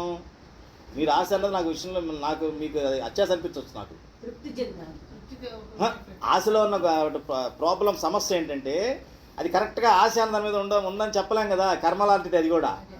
నేను ఆశలో ఉన్నాను అంటే ఎదుటివాడికి నేను అత్యాశయ్యా ఈయన అలా మాట్లాడుతున్నావు ఏంటి, బాగానే నువ్వు చెప్పేది, నువ్వు ఆశ అనుకుంటున్నావు కానీ నాకైతే అనిపించట్లేదు, అత్యాశ అనిపిస్తుంది అంటాను. అవకాశం ఉందా లేదా? ఇంకోటి అంటాడు మా దురాశ అంటాడు, ఇంకో ఆయన దురాశ అంటాడు. అప్పుడు మనకి నిరాశ వస్తుంది, అప్పుడు మనకి నిరాశకు లోనవుతాం. అవునా కదా? అంటే కొన్ని విషయాలు మనం చాలా వాడేస్తాం కొన్ని పదాలు, కానీ దాని అర్థం తెలియకపోయేటప్పటికీ, దాని లక్షణం తెలియపోయేటప్పటికీ అక్కడ గోతులో పడిపోతాం. ఆశ ఉన్న సహజం కదా, మీరు అన్నది కరెక్టే. అదేనమ్మా, ఆ ఆశలో సరే రేపటి కోసం అన్నదానికి ఎంతవరకు సరిపోతుంది మనకి?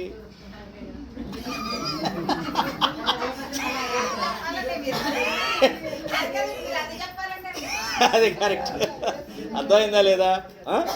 మరి అంతకు మించి మనం చేస్తున్నామే రోజంతా. రేపటికి ఎంత అవసరం అంతవరకే ఉంటుందా ఆలోచన కానీ, మన పని కానీ, మన వ్యవహారం కానీ? అబే అదే మించిపోద్ది, ఆకాశవత్తికి వెళ్ళిపోతాయి ఏది చేసినా సరే. అంటే ఆశ అన్నదాన్ని మన కొన్ని పదాలని మామూలుగా వాడేస్తామమ్మా. అందులో చాలా డేంజర్ ఉంది. అక్కడే బాగా మన ఆధ్యాత్మిక చింతన ఉన్న వాళ్ళకే ఎన్ని ఆచి తూచి వ్యవహరిస్తారు పండితులు జ్ఞానులు కూడా. వెంటనే టెంప్ట్ అవరు, దేనికి కూడా ఇదవరు. ఎందుకంటే అక్కడ డేంజర్ ఉంది. ఈ ఆశ దురాశ కింద మారచ్చు, అత్యాశ కింద మారచ్చు, ఒకవేళ తీరకపోతే నిరాశ కింద మారచ్చు. ఈ నిరాశ కింద మారిందంటే దానికి సంబంధించిన అందరినీ నేను బ్లేమ్ చేయడం మొదలు పెడతా. దీనికి వాడి కారకుడు, ఈవిడి కారకురాలు, ఇది ఆ పరిస్థితులు ఇట్లా వచ్చినాయి, అది ఎట్లా వచ్చినాయి, వాడు రాజకీయ నాయకుడు, వాడు ముఖ్యమంత్రి, వాడు ఇట్లా మారాడు, గవర్నమెంట్ మారి, ఏదేదో మాట్లాడుతుంటాం. ఎందుకంటే నిరాశ వాడికి ఫ్రస్ట్రేషన్, వాడిది ఫ్రస్ట్రేషన్లో వాడు వీటి తప్ప అందరూ చెడ్డవాళ్ళకి కనిపిస్తాడు వాడికి. అవునా కదా? ఇవన్నీ మీరు భగవంతుడి సమక్షంలో ఉన్నప్పుడు మరి ఏం చేయాలి? అటప్పుడు భగవంతుడిని ఎప్పుడు నిత్యంగా మన మనసులో పెట్టుకొని ఈ భగవద్గీత యొక్క ఏదైతే మనం చెప్తున్నామో ఈ సత్సంగాలు వస్తూ అర్థం చేసుకుంటూ మనసుని కొంచెం తొక్కి పెడుతూ ఉంటే మీకు బుద్ధి ఆత్మలో కూర్చుంటుంది కదా, ఆ బుద్ధి భగవంతుడి యొక్క డైరెక్షన్లో నడుస్తుంది అన్నమాట. అప్పుడు ఆయన ఇస్తాడు ఆ జ్ఞానం. ఏ జ్ఞానం? ఇది నిజంగా ఆశ కింద వస్తుందా, అత్యాశ కింద వస్తుందా, దురాశ అవుతుందా అని ఆ జ్ఞానం భగవంతుడు మనకు మైండ్లో ఉండి పుట్టిస్తాడు. ఆ జ్ఞానం ఇచ్చేది భగవంతుడే, మనకి పుట్టదు. మన మనసుకి అంత శక్తి లేదు. అది మనల్ని పాడు చేయడానికి కోతికి తప్పది, అది మనల్ని ఏమి బాగు చేయదు అమ్మా. అది చెప్తున్నారు.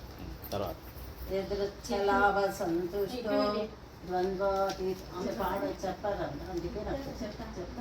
చెప్పండి. ఎదృచ్ఛలాభ సంతుషో ద్వంద్వాతీతో విమత్సరః సమసిద్ధావసిద్ధై చకుత్వాపి నిబధ్యతే. తాత్పర్యం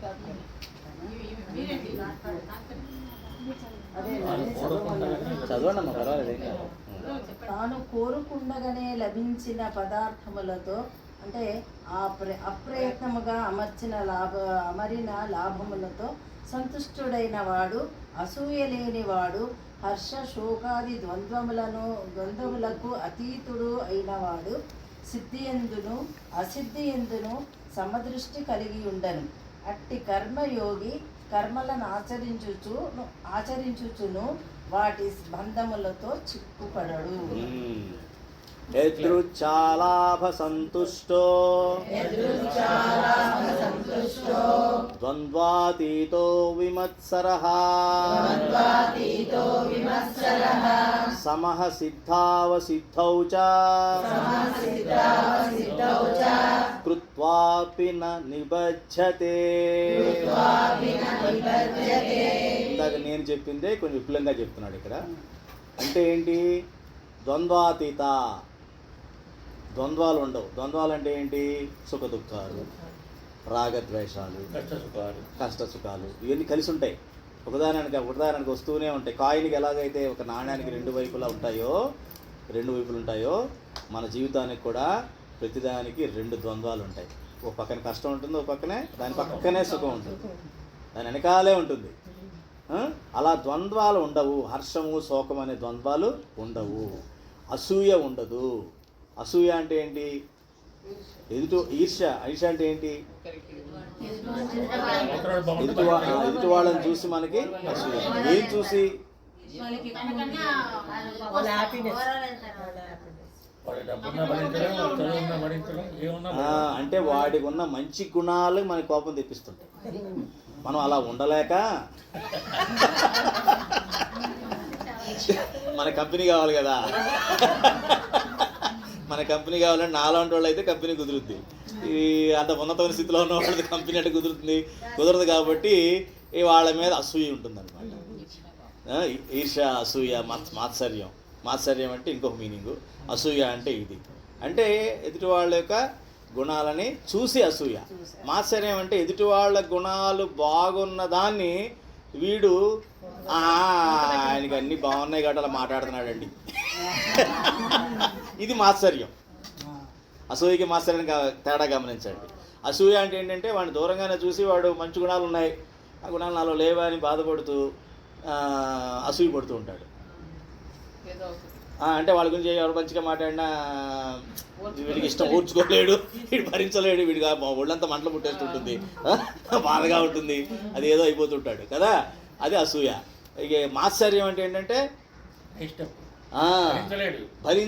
భరించలేక వాడు వాడిని అనవసరంగా తిడుతుంటాడు బయట. వీడి సంబంధం లేని విషయం. ఆయన టాపిక్ రాగానే ఆయనకి అన్ని బాగుందండి, వాళ్ళ మామగారు ఇచ్చాడు, వాళ్ళ ఇచ్చాడు, ఏదేదో మాట్లాడుతుంటాడు, ఏదేదో పిచ్చ మాటలన్నీ మాట్లాడతాడు. ఆ సందర్భం లేని విషయాలు అన్నమాట ఇవన్నీ కూడా. ఎందుకంటే అది మాత్సర్యం. ఏం చేయలేడు, ఒక రకమైనటువంటి బాధ. మీరు గమనిస్తే మనం మన మాటల్లో 80% ఇవే ఉంటాయి.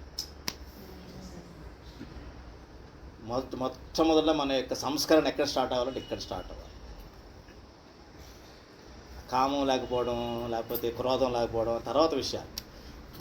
మొదటగా రావాల్సింది ఈర్ష్య, అసూయ, మాత్సర్యం. ఈ మూడు లేకపోతే అప్పుడు మదం అన్న స్థాయికి ఇది ఎదగదు. మదం అంటే దంభము, దర్పము అంటామే, ఆ స్థాయికి మనం వెళ్లకుండా కనీసం అక్కడ ఆగుతాం ముందు. ఇది ఎప్పుడైతే మనకి సాధనలో ఇది మా చేతిలోకి వచ్చేస్తాయో అప్పుడు కామం, క్రోధం ఈజీగా మనం కంట్రోల్ చేయాలి. ఆశామోహం ఈ నాలుగిటిని మనం జయించవచ్చు. ఇది పద్ధతి, ఇది సాధనా పద్ధతి. ఇది ఎవరు సాధనా పద్ధతులు చెప్పరు. ఇదే గాలిలో చెప్పేసి ప్రవచనాలు ఉపన్యాసాలు ఇచ్చి వెళ్ళిపోతుంటారు. మనకేం తెలియక అదే పది వింటుంటాం. ఆ ప్రవచనాన్ని ఏం అర్థం కాదు. సాధన చేయకుండా ఏం లాభం? సాధనా పద్ధతి చెప్పగలగాలి. సాధనా పద్ధతి ఏంటంటే నేను ఆచరించే విధానంలో ఎక్కడ మార్పు చేసుకోవాలి, ఎక్కడ జాగ్రత్తగా ఉండాలి, ఎటువంటి జాగ్రత్త తీసుకోవాలి, అజాగ్రత్తగా ఉండకూడదు అన్న విషయం నాకు తెలిస్తే నేను దాన్ని సరి చేసుకుంటాను. ఈ 4 విషయాలు మీరు గమనించండి. ప్రతి చోట జరిగేది ఇదే. ఎక్కడో చోట ఈ ఈర్ష్యతోనో, అసూయతోనో, మాత్సర్యంతోనో మనం మాట్లాడటం జరుగుతుంది. అది రానివ్వకూడదు. అది రానిచ్చిన మరుక్షణం మన భగవంతుడికి దూరం అయిపోతాం. అదే ఇక్కడ చెప్తున్నాడు. ఎప్పుడైతే మనం గనక అసూయ లేకుండా ఉంటామో అప్రయత్నంగానే మనకి భగవంతుడు అన్నీ ఇస్తాడే దాన్ని సంతృష్టి పడాలి. అది సంతుష్టి, తృప్తి కూడా కాదు, సంతుష్టుడు అవ్వాలి. నాకు భగవంతుడు ఇచ్చాడు. ఇప్పుడు మన అమ్మ నాన్న ఉన్నారు, వాళ్ళ కెపాసిటీ బట్టి నాకు పాకెట్ మనీ ఇచ్చారు. 10 రూపాయలు ఇవ్వగలగచ్చు, కానీ పాకెట్ మనీ ఇవ్వాలని సదుద్దేశం నీకు ఇచ్చారు కదా. నీ యొక్క బాధ అర్థం చేసుకుని వాళ్ళు ఇచ్చారు కదా. అబ్బాయి మా ఫ్రెండ్గా వాళ్ళ నాన్న 1000 ఇచ్చాడు, నాకు 10 ఇచ్చావంటే అది సంతుష్టుడు కాదు. అది ఇక్కడ చూడాల్సింది ప్రేమ. తల్లిదండ్రుల యొక్క స్తోమత బట్టి నీకు మంచి ప్రేమ ఉందా లేదా చూసుకోగలిగి. అది మిస్ అవుతుందా లేదా?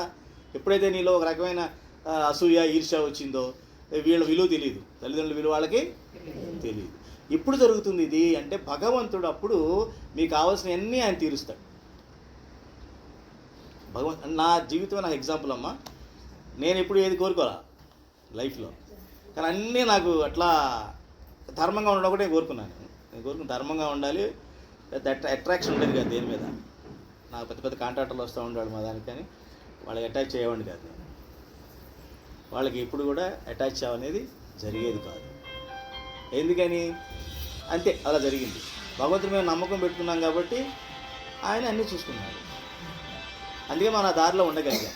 ఎందుకు చెప్తాను ఈ విషయము అంటే, మీరు కూడా భగవంతుడికి ఎప్పుడైతే అటాచ్ అవుతారో, ధర్మ, జ్ఞాన, భక్తి, వైరాగ్యాలకు ఎప్పుడైతే మీరు అంకితం అవుతారో, భగవంతుడు ఒక్క భక్తుడి కోసం అవతారం ఎత్తాడు కదా. మా భగవంతుడు ప్రహ్లాదుడి కోసం, ఒక్క భక్తుడి కోసం భగవంతుడు వచ్చేస్తాడా?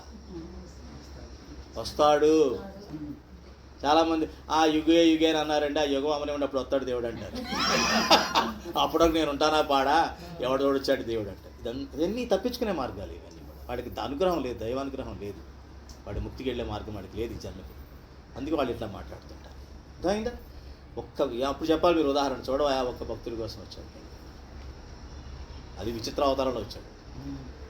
ఏమిటి ఇవన్నీ మీరు మనసుకు తీసుకున్నప్పుడు మీకు తెలుస్తుంది. భగవంతుడి విలువ తెలియదు మనకి. ఫస్ట్ భగవంతుడి విలువ తెలిస్తే మనం జాగ్రత్తగా చూసుకుంటాం. ఆయన్ని అమ్మా నాన్న విలువ తెలియకుండా పిల్లలు ఎట్లా తయారయ్యారు వాళ్ళ, భగవంతుడి విలువ తెలియకుండా మనం తయారయ్యాం. అదైందమ్మా.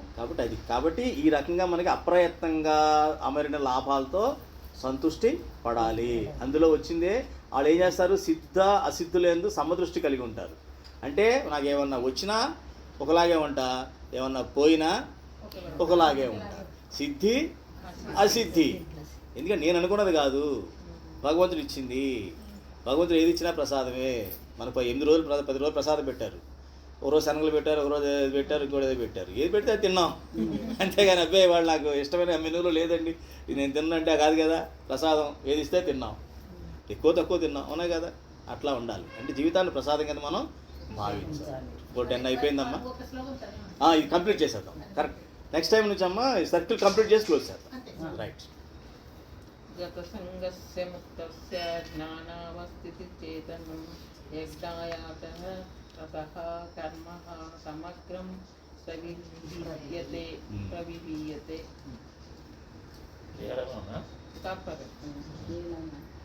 ఏలనైనా ఆసక్తి, ఆయన చదువుతారు. ఏలనైనా ఆసక్తి, దేహాభిమానము, మకారము ఏమాత్రము లేనివాడును, పరమాత్మ జ్ఞానమునందే నిరంతరం మనసుకు లగ్నం వచ్చిన వాడును, కేవలం యజ్ఞార్థమే కర్మను ఆచరించేవాడును, అవు మనుష్యుని యొక్క కర్మలన్నీ పూర్తిగా విలీనములగును, అనగా మిగిలి ఉండవు. ఇప్పుడు ఆల్రెడీ చెప్పేసాను ఎక్స్ప్లెనేషన్. గత సంగస్య ముక్తస్య జ్ఞానావస్థిత చేతసః యజ్ఞాయాచరతః కర్మ సమగ్రం ప్రవిలీయతే. అంటే కేవలం యజ్ఞార్థమే చేయాలి కర్మ. యజ్ఞం అంటే ఏంటి? త్యాగము. యజ్ఞం అంటే త్యాగము. అంటే నా కోసము కాదు, లోకహితమైన దానికోసమే చెయ్యాలి. నేను చేస్తున్న ప్రతి దానిలో కూడా లోకహితం ఉండాలి. నా కోసం అన్నది తక్కువ ఉండాలి, లోకహితం అన్నది ఎక్కువ ఉండాలి. అది యజ్ఞార్థం చేసే కర్మలు చేసేవాడికే.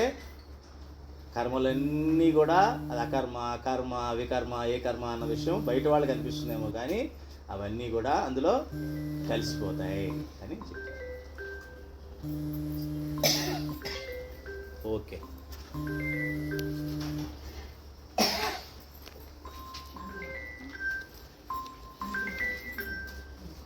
మీదే ఓకే అమ్మా, ప్రాబేద్దాం.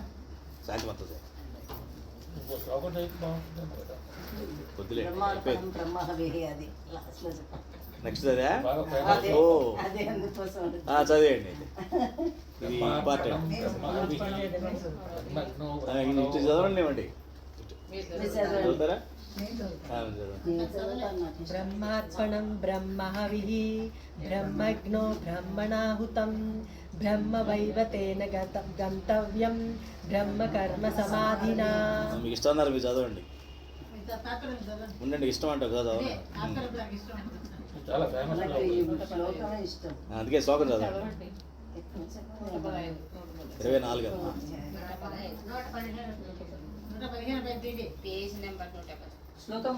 చదవండి శ్లోకం చదవండి. బ్రహ్మార్పణం బ్రహ్మహవిః బ్రహ్మజ్ఞో బ్రాహ్మణాహుతం బ్రహ్మేవ తేన గంతవ్యం బ్రహ్మకర్మ సమాధినా. యజ్ఞ కార్యములందు ఉపయుక్తమగు శృవాది సాధనములు బ్రహ్మము. అదే శుశ్రువాలు అంటారు కదా, అదే సాధన.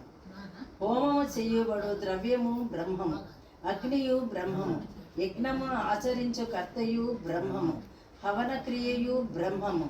ఈ బ్రహ్మకర్మ యందు స్థితుడై ఇండు యోగి ద్వారా పొందదగిన యజ్ఞ ఫలము కూడా బ్రహ్మమే. ఇది చాలా ఇంపార్టెంట్. జనరల్గా మన ఇళ్లలో భోజనం చేసినప్పుడు ముందు అవును, ఇదేనే పాడతాం. ఈ శ్లోకం చదవాలి. ఇప్పటివరకు అది ఎవరైనా ఫాలో అవ్వని వాళ్ళు ఇదే ఇది వాళ్ళకి మొదలు పెట్టచ్చు. భోజనం చేసే ముందు ఈ శ్లోకాన్ని ఏమ్మా అమ్మా అది చదవండి. కానీ ఇది ఇంపార్టెంట్. ఎందుకంటే మనం చేసే అంటే ఇక్కడ మీనింగ్ ఏంటంటే యజ్ఞం చేసేవాడు ఆయనే, యజ్ఞంలో ఉండే అగ్ని ఆయనే, మనం వేసేటువంటి హవిస్లు ఆయనే, యజ్ఞం చేసేవాడు ఆయనే. ఆ సాధనాలు ఏదైతే మనం ఆరని అంటాం కదా, నిప్పు అది పెట్టి చేస్తాం, అది కూడా ఆయనే. అంటే మొత్తం బ్రహ్మమే అని చెప్తూ మనం తినేటప్పుడు తినే అన్నము ఆయనే, తినేది ఆయనే, బలం చేకూర్చేది ఆయనకే. ఇక్కడ మీరు ఎక్కడున్నారు? నేను అన్నది లేదు కదా, అది అనమాట. అంటే మన జీవితమే ఒక యజ్ఞం కింద మారుతుందన్నమాట. దానికి చెప్పడం జరిగింది ఇది. అలాగే ఏ పని చేస్తున్నా కూడా ఈ పని చేస్తోంది ఆయనే, ఈ పని ఆయనే, ఆ పని కూడా ఆయనే, చేయించేవాడు ఆయనే, ఫలం ఇచ్చేవాడు కూడా ఆయనే. అప్పుడు నేను అన్నది ఎక్కడుంది? లేదు. బ్రహ్మార్పణం. ఆలోచించేటప్పుడు కూడా ఎప్పుడైతే ఆలోచించేది ఆయనే మనం అనుకుంటామో చెడు ఆలోచనలు రావు. దేవుడు వచ్చేస్తాడు కదా ఫీల్డ్లోకి, అవునా? అప్పుడు అమ్మో ఈర్ష్య, అసూయ, లేదా కామము, లేదా క్రోధము, లేకపోతే రాగము, ద్వేషము ఏవో ఉన్నాయి ఇందులో. దేనికి అంటుకుంది? కలర్ ఏది అంటింది రా, కలర్ వేసుకుని పంట వేసుకుంటారు మీరు. ఇప్పుడు ఏదన్నా మీకు ఏదన్నా బట్టలు ఉన్నాయనుకోండి, దానికి ఏదో రంగు అంటింది అనుకోండి, అసలు పడేస్తారు కదా, అవునా కదా? పడేస్తారు కదా. మరి మన గుడ్డకే అది ఉన్నప్పుడు క్లాత్కే, మరి మనం చేసే వాటిలో ఇవన్నీ మరకలు ఉంటే మరి అది అర్పించకూడదు కదా యజ్ఞంలో. యజ్ఞంలో అన్నీ పవిత్రం ఇవ్వాలి కదమ్మా, పవిత్రం చేసుకోవాలి, పవిత్రమైన మనం అర్పించాలి. అప్పుడు ఈ నేను అన్నది ఎప్పుడైతే ఉండదో భగవంతుడికి మీరు ప్రియమైనటువంటి భక్తులు అవుతారు, ప్రియమైన వ్యక్తులు అవుతారు. సంతోషం. శాంతి పాట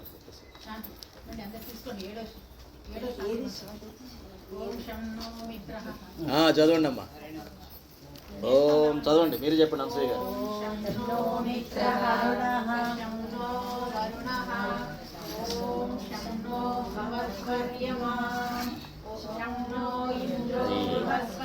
పుస్తకంలో విష్ణురుక్రమః నమో బ్రహ్మణో నమో వాయుః త్వమేవ ప్రత్యక్షం బ్రహ్మసి త్వమేవ ప్రత్యక్షం బ్రహ్మ వదిష్యామి ఋతం వదిష్యామి సత్యం వదిష్యామి తన్మామవతు తద్వక్తారమవతు అవతు మాం అవతు వక్తారం.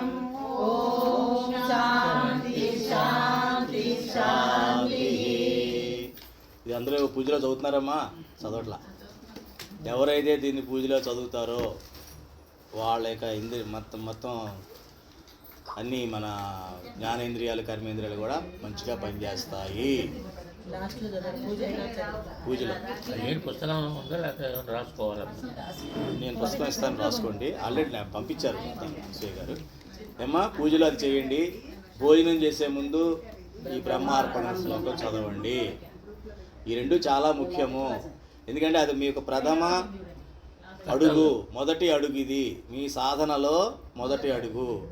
తర్వాత నేను చెప్పినటువంటి ఈర్ష్య, అసూయ, ద్వేషము ఇలాంటివి ఏమన్నా ఉన్నాయేమో అని ఆలోచించి మీరు మాట్లాడండి. అవే వినండి, అవి లేని మాటలే వినండి, అవి ఉన్న మాటలు వినొద్దు. ఈ సాధనా క్రమాన్ని నేను చెప్పింది ఇవాళ ఆడియోలో వస్తుంది కదా, దాన్ని మీరు జాగ్రత్తగా విని ఫాలో అవ్వండి అమ్మా. సాధన ఎవరో చెప్పట్లేదు ఎక్కడా కూడా, నేను తీసుకున్న సంకల్పమే అది. భగవద్గీత అందరూ వినుంటారు, చూడలేదు చాలామంది చెప్తున్నారు మీకు అట్లా వీటిలో. అది కాదు. అల్టిమేట్గా నాకేంటి బలం? డిన్నర్ ప్లేట్లు బోల్డ్ ఉన్నాయి, మెను వెళ్తాం మనం అక్కడికి, మన ఇది బఫేకి వెళ్తాం, ఏదైనా ఫంక్షన్కి వెళ్తే 100 రకాలు ఉంటాయి ఇక్కడ. ఉపయోగం ఏంటి? అది నేను తీసుకొని నాకు బలంగా చేకూరినప్పుడే కదా దానివల్ల ఉపయోగం. వాసన చూస్తే ఉపయోగం ఏముంది? కాదు కదా. ఎప్పుడైతే నేను సాధన చేస్తానో అది నాలో జీర్ణం అవుతుంది, సాధనతోనే జీర్ణం అవుతుంది. ప్రస్తుతం మీరు తింటున్నారు అంతే సత్సంగంలో, అంటే వింటున్నారా? వినడం కూడా తిండే ఆత్మకి. బాగానే ఉంది అనుకుంటుంది అది, కానీ అది సాధనలో పెట్టకపోతే అది మీ బలం కింద మారదు. బలం కింద మారంది శక్తి కాదు. శక్తి లేనిదే మనం ఏ పని దాన్ని ఆచరణలోకి పెట్టలేము. చాలామంది వింటారు, అన్నీ చేస్తారు, ఆచరణలో ఎందుకు పెట్టలేకపోతున్నారు? వాళ్ళకి బలము శక్తి అన్నది లోపించాయి. ఎందుకు లోపించాయి? సాధన చేయలేదు. Very good, congratulations. సాధన చేయటం లేదు, దానికి కావాల్సిన పని చేయటం లేదు. అర్థమైందా? క్రమం అర్థమైందా మీకు? ఈ క్రమం అర్థమయ్యాక కూడా మీరు కొంచెమన్నా ఆచరించకపోతే దేవుడు చెబుతాడు. ఆయన ఎవరు క్షమించాల్సిన అవసరం లేదు. మనకే అది ఏమవుతుందంటే కానీ మీరు చేస్తారు, ఎందుకంటే నా సంకల్పం ఉంది అందులో. మీరు చేయకుండా ఉండడానికి వీలే లేదు. ఎంతో కొంత చేస్తారు, నాకు తెలుసు ఆ విషయం, ఎందుకంటే నేను సంకల్పిస్తున్నాను కాబట్టి. మీ తరపున ఎంతో కొంత చేయడం మొదలు పెట్టండి. ముందే మనసు ఏమంటుందంటే నీ వల్ల కాదు, ఊరుకో అంటుంది. ఫస్ట్ వచ్చేస్తారు మాస్టర్, వచ్చేసి మీ వల్ల